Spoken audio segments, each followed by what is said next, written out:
on a reçu l'information que Monsieur Yamaha faisait une série limitée de 560 exemplaires, en référence à la cylindrée, du T-Max.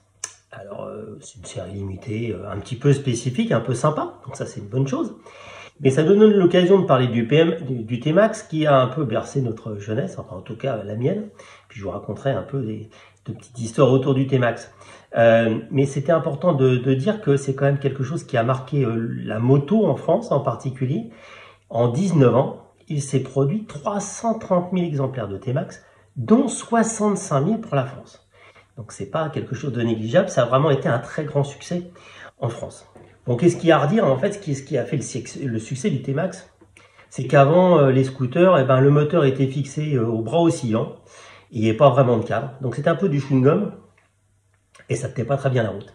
Et quand le T-Max il est arrivé avec un gros moteur, qui était possible parce que le châssis suivait, donc quelque chose qui ressemblait vraiment à une moto sur une route, et puis qui accrochait 180-190 km/h chrono, ce qui n'était pas vraiment à l'époque quelque chose de courant pour un scooter. Qu'est-ce qu'il y a à rajouter? Moi j'en ai eu deux, les deux ils ont disparu à Roissy.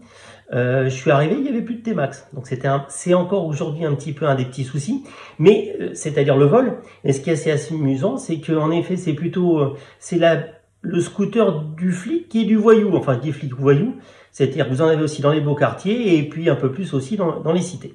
Mais ça reste quelque chose de super à utiliser, une super bécane, et on comprend bien son succès. Et puis une petite chose que je regarde dans mes notes qui me fait souvenir, donc il y a eu 6 générations.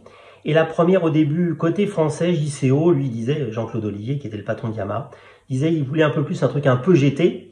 Et finalement, ils ont fait quelque chose de très sportif parce que les Italiens étaient à fond sur le côté sportif. Et finalement, c'était un bon choix. Alors, JCO s'est pas trompé parce que JCO ne se trompait jamais. Je le dis avec le sourire car c'est quelqu'un que j'adore.